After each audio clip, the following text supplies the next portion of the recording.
Well, we thought we'd show you the children's garden because it's really filled in nicely. And first off, the gourds are going to town on our arbor trellis.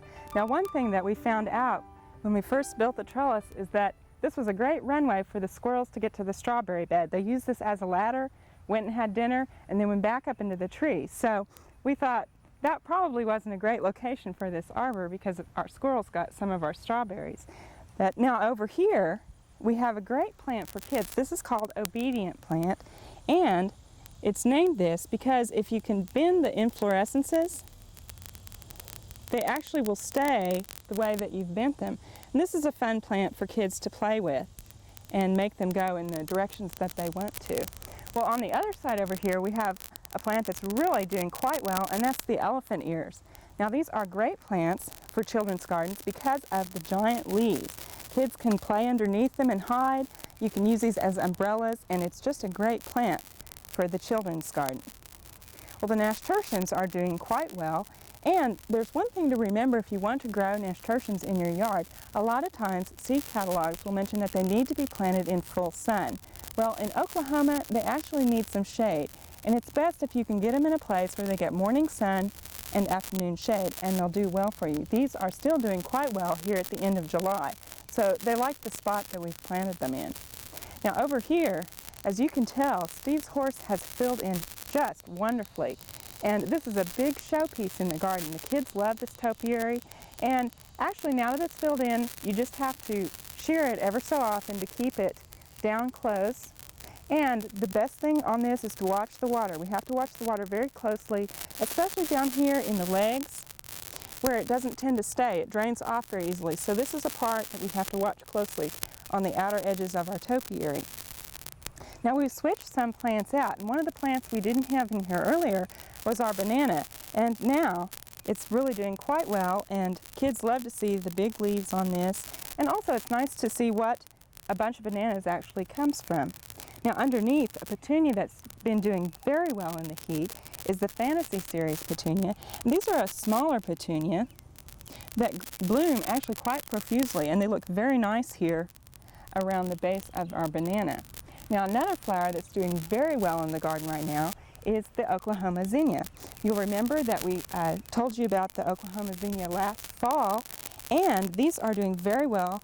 You can tell they make a nice cutting flower because of the long stems on them, and they're a very nice bright zinnia. They're a smaller zinnia, but the really great thing about these is that they are mildew resistant. That's one of their qualities that they've been chosen for. And as you can see here, the leaves on these are very clean. Now, we have some good air circulation here, but still, it's been quite humid, and for a zinnia not to have any mildew at all means it's really quite resistant to mildew.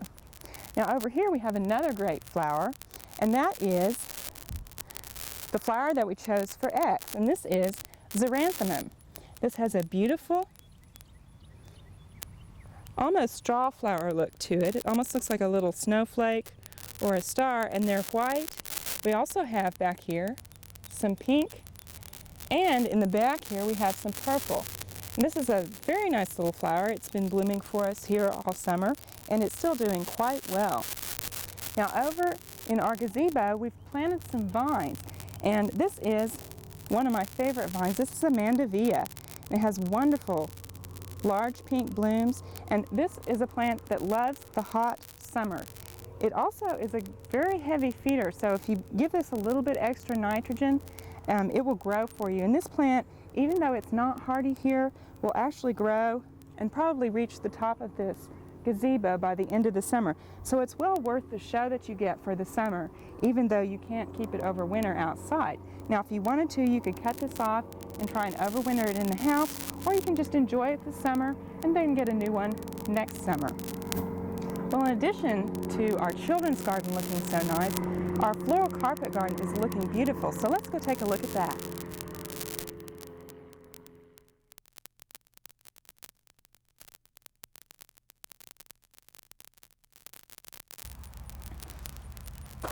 Well, the floral carpet garden has filled in beautifully now, and you can tell that everything has grown together here. Now, the gray Santalina has filled in, as has the Joseph's coat. Well, some of the other plants that we've used are the asparagus fern And the Dracaena, which we have a little bit of a grasshopper problem on right now, but it's not too bad. And the begonias are looking very nice, as is the purple duck's-foot coleus. Now remember I told you that we had to switch out the palms, and now we have a date palm in the middle of the garden. Now a couple of tools that work very well if you're going to have a close clipped formal garden like this are a pair of hedge shears and also a little pair of electric shears like this. You can run along, just kind of give everything a quick haircut about once a week, and that will keep it looking formal. The other thing to remember on this, the Joseph's coat is susceptible to caterpillars, so we've been spraying this with BT, and that's kept it from being defoliated by the caterpillars. Now some of the other plants that we have planted in this garden, over here the Scaevola, which is a very heat-tolerant annual, is doing quite well, and it's got this nice purple flower on it that contrasts beautifully with the dark green foliage that you see here. Now these set the corners off, and then we've got a border of a cooler frosty color here with our Dusty Miller, and this is filled in quite nicely, and it sets off our combination here. You'll recall we've been talking about purple and yellow combinations in the garden, and this is a very good one here. We've got the green dragon coleus and also the purple fountain grass that look very beautiful together. Now on the outside border, again we have the Joseph's coat, and this is trimmed and kept in a very neat hedge-like appearance. And instead of using the hedge clippers on this, they've been using the weed eater and just turning it up on the side and running it along, and this works very well to keep this in a nice, neat form. We hope you've enjoyed this classic from the Oklahoma Gardening Vault. Remember, even though these tips and techniques are timeless, there's always something new to learn in the world of gardening. By subscribing to both Oklahoma Gardening and OK Gardening Classics, you'll have access to a wealth of gardening knowledge, both classic and contemporary.